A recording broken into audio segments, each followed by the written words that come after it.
आजादी के आंदोलन से निकली कांग्रेस पार्टी, वो कांग्रेस जो ये दावा करती है कि देश की आजादी में सिर्फ उसकी ही भूमिका है। एक समय महात्मा गांधी, सरदार पटेल, पंडित जवाहरलाल नेहरू जैसे नेताओं ने इस पार्टी को सिर्फ एक सियासी संगठन नहीं बल्कि एक राष्ट्रीय चेतना बना दिया था। आजादी के बाद पंडित नेहरू ने आधुनिक भारत की नींव रखी और इंदिरा गांधी ने अपने साहस से दुनिया को भारत की ताकत दिखाई। लेकिन उसी कांग्रेस की आज हालत क्या हो गई है? वही कांग्रेस जिसकी तुलना कभी राष्ट्र से की जाती थी, जब कहा जाता था इंदिरा इज इंडिया और इंडिया इज इंदिरा, आज अपने अस्तित्व के लिए जूझ रही है। और इसके पीछे सबसे बड़ा कारण एक ही है, नाम राहुल गांधी। जी हां, राहुल गांधी, जिन्होंने विरासत तो संभाल ली लेकिन जिम्मेदारी कभी नहीं समझी, जो कांग्रेस का भविष्य बन सकते थे लेकिन बन गए पार्टी का सबसे बड़ा संकट। आज कांग्रेस की साख जिस तरह से मिट्टी में मिली है, उसकी सबसे बड़ी वजह है राहुल की गैर जिम्मेदाराना सोच, अपरिपक्व सियासत और लगातार दोहराई गई गलतियां। देश के लिए बेहद अहम पद, नेता प्रतिपक्ष की गरिमा को जिस तरह से राहुल गांधी ने बार बार चोट पहुंचाई है, वो अब सिर्फ सियासी गलियारों की चर्चा नहीं रह गई है। अब अदालतें भी इस पर सवाल उठा रही है। कभी राफेल डील पर झूठ बोलना, कभी स्वतंत्रता सेनानी वीर सावरकर जैसे महापुरुषों पर आपत्तिजनक टिप्पणी करना, कभी भारतीय सेना के शौर्य पर सवाल उठाना। हर बार राहुल गांधी कुछ ऐसा कर जाते हैं जिससे सिर्फ उनका नहीं, पूरी कांग्रेस की साख को गहरा नुकसान उठाना पड़ता है। अब तो इलाहाबाद हाईकोर्ट की लखनऊ पीठ ने भी उन्हें जबरदस्त फटकार लगाई है, क्योंकि मामला बेहद गंभीर है। यह भारत की सेना और देश की संप्रभुता से जुड़ा है। ऐसे बयान न सिर्फ कांग्रेस की गिरती साख को उजागर करते हैं बल्कि पूरे लोकतंत्र के लिए खतरे की घंटी भी है। अब सवाल यह है कि क्या आज की कांग्रेस का मतलब सिर्फ राहुल गांधी की सियासी नादानियों और ड्रामेबाजी तक सीमित रह गया है? क्या वह कांग्रेस जो एक समय भारत की आत्मा कही जाती थी, आज राहुल गांधी की वजह से अपने वजूद के लिए संघर्ष कर रही है? नमस्कार, आप देख रहे हैं कैपिटल टीवी उत्तर प्रदेश का स्पेशल शो थर्ड आई और मैं हूं नवेंदु शेखर झा। आज आपको बताएंगे लखनऊ हाईकोर्ट ने क्यों राहुल गांधी की उस याचिका को खारिज कर दिया जिसका कारण देश की सेना का अपमान था। साथ ही आपको बताएंगे कि राहुल और विवादित बयानों का नाता कितना गहरा है। कांग्रेस नेता राहुल गांधी को लगा बड़ा झटका, लखनऊ हाईकोर्ट में राहुल की याचिका खारिज। सेना पर टिप्पणी कर बुरे फंसे राहुल गांधी।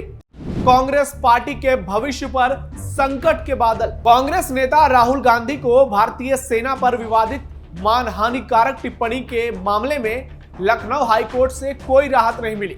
हाईकोर्ट की लखनऊ बेंच ने गुरुवार को राहुल गांधी की उस याचिका को खारिज कर दिया जिसमें उन्होंने लखनऊ की एमपी एमएलए कोर्ट के आदेश और मानहानि को चुनौती दी थी। लेकिन लखनऊ हाईकोर्ट ने एमपी एमएलए कोर्ट के आदेश में हस्तक्षेप करने से साफ इनकार कर दिया। यह मामला बॉर्डर रोड ऑर्गेनाइजेशन बीआरओ के रिटायर्ड डायरेक्टर उदय शंकर श्रीवास्तव के दायर मानहानि से जुड़ा है, जिसमें राहुल गांधी पर भारतीय सेना का अपमान करने का सीधा आरोप लगा है। दरअसल राहुल गांधी ने अपनी भारत जोड़ो यात्रा के दौरान भारतीय सेना के खिलाफ बेहद अपमानजनक बयान दिया था। राहुल गांधी ने कहा था, चीनी सैनिक हमारे सैनिकों की पिटाई कर रहे हैं। जी हां, गौर करिए, राहुल गांधी ने कहा था कि चीनी सैनिक हमारे सैनिकों की पिटाई कर रहे हैं।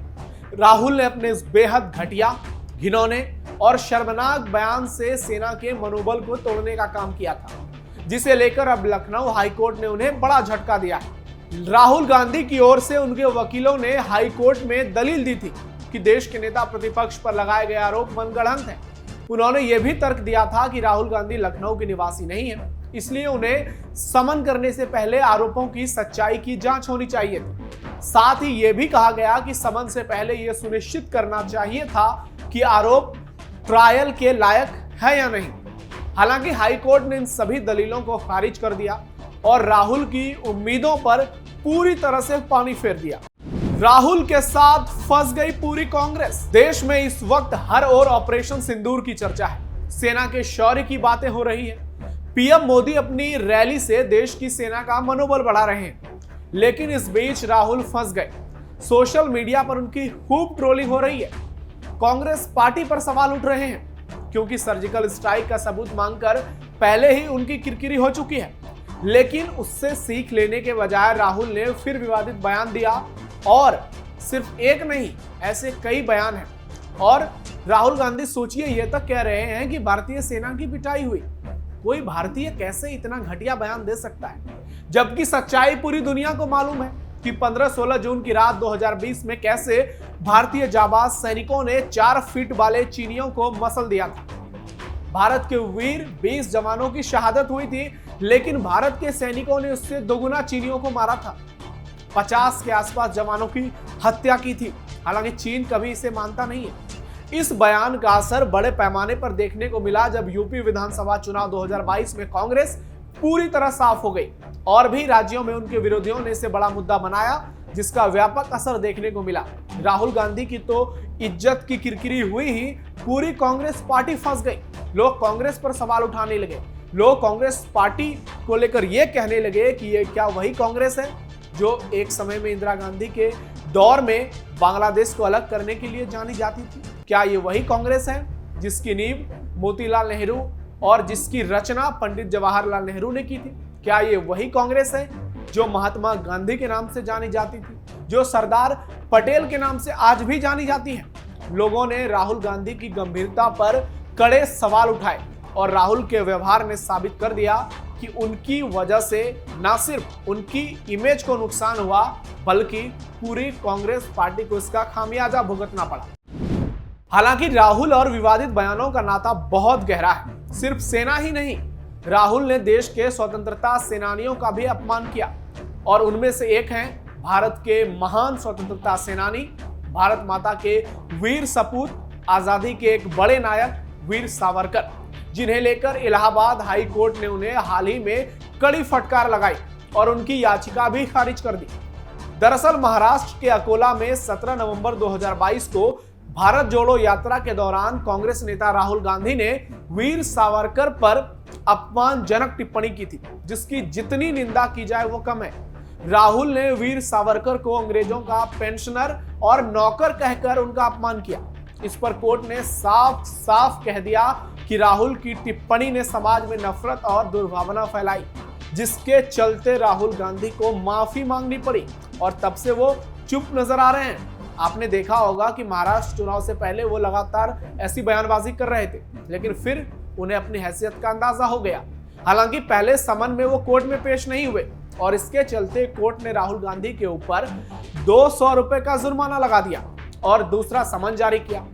राहुल गांधी ने सेशन कोर्ट के खिलाफ हाई कोर्ट में याचिका दायर की, जिसे सिरे से खारिज कर दिया गया क्योंकि मामला देश के स्वतंत्रता सैनिक से जुड़ा हुआ था, वो भी वीर सावरकर से। एक बार तो राहुल गांधी ने यह तक कह दिया कि मैं माफी नहीं मांगूंगा क्योंकि मैं गांधी हूं, सावरकर नहीं। अरे राहुल जी, आप कभी सावरकर बन ही नहीं पाएंगे। आपको 7 जन्म लेने पड़ जाएंगे, लेकिन आप सावरकर की कभी भी बराबरी नहीं कर पाएंगे। सावरकर होने की आपकी हैसियत ही नहीं। सावरकर बनने के लिए तप करना पड़ता है, तपस्या करनी पड़ती है। सदी में कोई एक वीर सावरकर बनकर पैदा होता है और दुश्मनों के छक्के छुड़ा देता है। और आप वीर सावरकर की जिस माफीनामा का जिक्र करते हैं ना, वैसे कई माफीनामा खुद महात्मा गांधी ने लिखे। माई ओबीडिएंट सर, ये महात्मा गांधी के शब्द हैं। और खुद को कभी वीर सावरकर की जगह पर रखकर सोचिए, 1 सेकंड के लिए सोचिए, तब समझ आएगा सावरकर क्या थे। जिस व्यक्ति से अंग्रेजों ने कोल्हू में बैल के समान तेल निकलवाया, जिन्हें 27 आउंस के दर्द दिए, जिसके 8x10 के काल कोठरी में कभी उजाला देखने को नहीं मिला, उसी में रहना, खाना, पीना, सोना, जीना, यहां तक कि मलमूत्र त्यागना। इस पीड़ा को सोचकर आपकी रूह कांप जाएगी।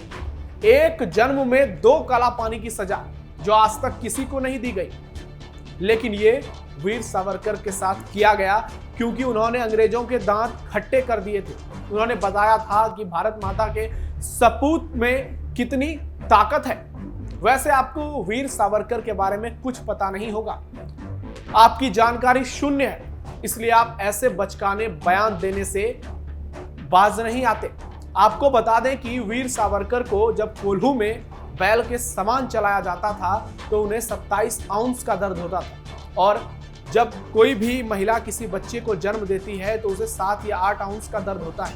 उससे भी 3 गुना ज्यादा दर्द वीर सावरकर को दिया गया। आप सोच सकते हैं वो तकलीफ कितनी गहरी होगी, जिसे सोचकर रूह कांप जाती है। हालांकि मैं वीर सावरकर का जिक्र इसलिए कर रहा हूं क्योंकि बीते 28 मई को उनकी जयंती थी और राहुल गांधी उनसे बहुत कुछ सीख सकते हैं, क्योंकि जानकारी के नाम पर राहुल गांधी जीरो हैं। डिग्री हासिल करने से कुछ नहीं होता है दोस्तों।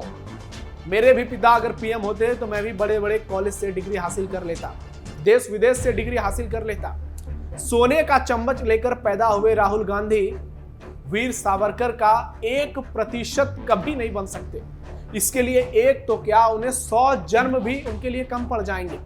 और मैंने बार बार राहुल गांधी के बारे में यही कहा है कि राहुल गांधी को अभी बहुत सीखने की जरूरत है, और सिर्फ मेरा ऐसा मानना नहीं है, देश के करोड़ों लोग ऐसा कहते हैं। बात राफेल की हो या फिर चौकीदार चोर वाले बयान की, राहुल ने पहले विवादित बयान दिया, फिर सुप्रीम कोर्ट में माफी मांगी। कभी भारत को यूनियन ऑफ स्टेट बता देते हैं, कभी कुछ और कह देते हैं। सामने पुरुष होते हैं तो उन्हें महिला नजर आती है, विश्वसनीय ढंग से बोल नहीं पाते। मैडम स्पीकर को सर स्पीकर बोल देते हैं। यह बताता है कि सियासी तौर पर राहुल वाकई में मैच्योर नहीं है, उनमें परिपक्वता की कमी साफ नजर आती है, जिसका नुकसान पूरी कांग्रेस पार्टी को उठाना पड़ता है। कांग्रेस परिवार के इतिहास को देखें तो मोतीलाल नेहरू, पंडित जवाहरलाल नेहरू, इंदिरा गांधी, संजय गांधी, राजीव गांधी, सोनिया गांधी, लेकिन राहुल गांधी का सियासी स्तर किसी से मेल नहीं खाता। कुछ लोग तो उनसे ज्यादा मैच्योर उनकी बहन प्रियंका गांधी और उनके बच्चे तक को मानते हैं, और इसी कारण प्रमोद कृष्णम जैसे दिग्गज नेताओं ने कांग्रेस से किनारा कर लिया। लेकिन स्थिति अलग इसलिए है क्योंकि राहुल को सही गलत में अंतर बताने की हैसियत कांग्रेस में आज किसी भी नेता में नहीं है, क्योंकि जैसे एक समय में इंदिरा इज कांग्रेस, कांग्रेस इज इंदिरा हुआ करता था, वैसे ही आज राहुल इज कांग्रेस और कांग्रेस इज राहुल है। किसी की हैसियत नहीं है कि उन्हें सही गलत बता सके, क्योंकि वो राहुल गांधी हैं भाई, सावरकर नहीं। और इसी के चलते कभी राहुल सेना पर बयान देकर फंस जाते हैं और पार्टी को भी फंसाते हैं, तो कभी महान स्वतंत्रता सेनानियों का अपमान कर खुद भी फंसते हैं और पार्टी को भी फंसाते हैं। कभी देश की एकता अखंडता पर वार करते हैं तो कभी सेना के मनोबल को गिराने का काम करते हैं। अगर राहुल गांधी इसी तरीके से रहते हैं, अपना व्यवहार नहीं बदलते हैं, तो पीएम बनना तो दूर, कांग्रेस का वजूद तक मिट जाएगा। ऐसा कई लोगों का मानना है, जिसमें बड़े बड़े सियासी दिग्गज भी हैं। फिलहाल थर्ड आई में इतना है। आपकी राहुल गांधी पर क्या राय है, अपना फीडबैक जरूर दीजिए। और आपको क्या लगता है, राहुल गांधी का ये व्यवहार क्या आने वाले समय में बदलेगा, और नहीं बदलेगा तो इससे कांग्रेस पार्टी को कितना नुकसान उठाना पड़ेगा? और एक सवाल, क्या इस तरह से चलता रहेगा तो राहुल पीएम पद की कुर्सी पर बैठ पाएंगे? फिलहाल इतना ही, धन्यवाद।